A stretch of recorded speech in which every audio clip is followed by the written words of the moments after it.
ആരോഗ്യവകുപ്പിനെ സംബന്ധിച്ച് പറയുമ്പോൾ ആ വകുപ്പ് വെന്റിലേറ്ററിലാണോ മോർച്ചറിയിലാണോ എന്നാണ് സംശയം. ഈ സ്ത്രീ 5 വർഷം ഈ വേദന സഹിച്ച് പറഞ്ഞല്ലോ, മൂത്രത്തിൽ ബ്ലഡ് വരെ കണ്ടു, എന്തുമാത്രം വേദന ആ സ്ത്രീ അനുഭവിച്ചു.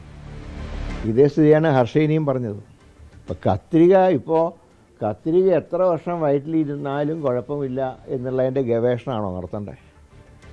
ഇപ്പോൾ വയറ്റിലുള്ള കുട്ടീനെയോ ഗർഭപാത്രത്തിനെയോ പുറത്തെടുത്താൽ വയറ്റിലേക്ക് ഒരു കത്രിക ഫ്രീ എന്നുള്ള ഒരു നിലപാടിലാണ് ഇപ്പോൾ കാര്യങ്ങൾ എത്തിയിരിക്കുന്നത്.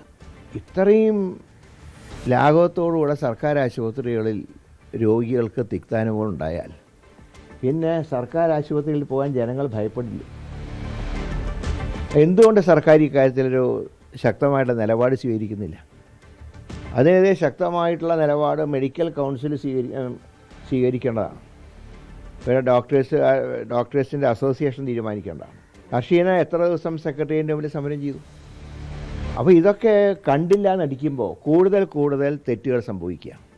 ഇക്കാര്യം വളരെ ഗൗരവത്തിൽ സർക്കാർ കാണേണ്ടതാണ്. അല്ലെങ്കിൽ സർക്കാർ ആശുപത്രികളിൽ സാധാരണക്കാരായിട്ടുള്ള രോഗികൾ ചെല്ലാൻ ഭയപ്പെടുന്നൊരവസ്ഥയിലേക്ക് സംസ്ഥാനം നീങ്ങിക്കൊണ്ടിരിക്കും. ഇതുകൊണ്ട് ആരോഗ്യവകുപ്പിൻ്റെ കാര്യത്തിൽ വളരെ ദയനീയ പരാജയമാണ് ആരോഗ്യവകുപ്പ്.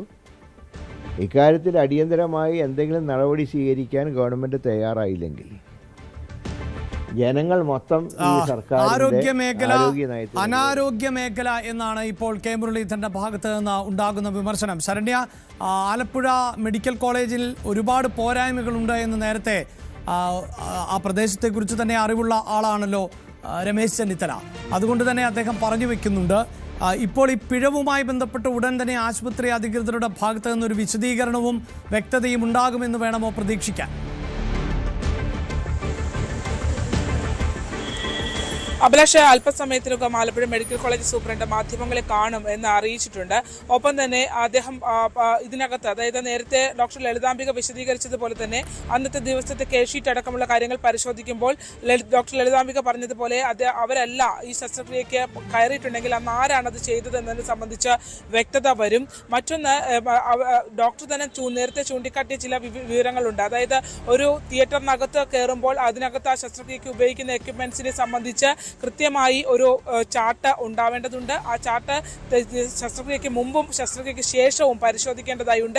അതിന് ഫ്ലോർ നഴ്സുമാരുള്ളതാണ്. അത്തരത്തിൽ ഇവിടെ സ്റ്റാഫ് ഷോർട്ടേജ് മൂലം അത്തരത്തിൽ ആളുകൾ ഇല്ല എന്നുള്ളതടക്കമുള്ള കാര്യങ്ങൾ പറയുന്നുണ്ട്. അങ്ങനെയാണെങ്കിൽ എന്താണ് ഈ അകത്തേക്ക് എത്തുന്ന രോഗികളുടെ ജീവന്റെ കാര്യത്തിൽ ഉറപ്പ് എന്നുള്ള ചോദ്യം കൂടി ഉയർന്നു നിൽക്കുന്നുണ്ട്. അത്തരം വിഷയങ്ങൾക്കടക്കം മെഡിക്കൽ കോളേജ് സൂപ്രണ്ട് മറുപടി പറയേണ്ടതുണ്ട്.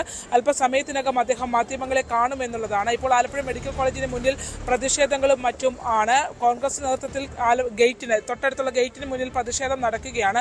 ഒപ്പം തന്നെ ഇന്നലെ രാത്രി തന്നെ ഉഷയെ സൂചിപ്പിക്കുന്ന പോലെ തന്നെ ശരണ്യ, ആശുപത്രി സൂപ്രണ്ടിന്റെ പ്രതികരണം അടക്കം വരുമ്പോൾ അതാണ് ഏറ്റവും പ്രധാനപ്പെട്ടത്. നമുക്ക് അതിലേക്ക് വളരെ പെട്ടെന്ന് തന്നെ തിരികെ എത്താം. കാരണം എന്തുകൊണ്ടാണ് ഈ പിഴവ് സംഭവിച്ചത് എന്നതിൽ കൂടുതൽ വ്യക്തത വരുത്താൻ സാധിക്കുക ആശുപത്രി അധികൃതർക്ക് തന്നെയാണ്.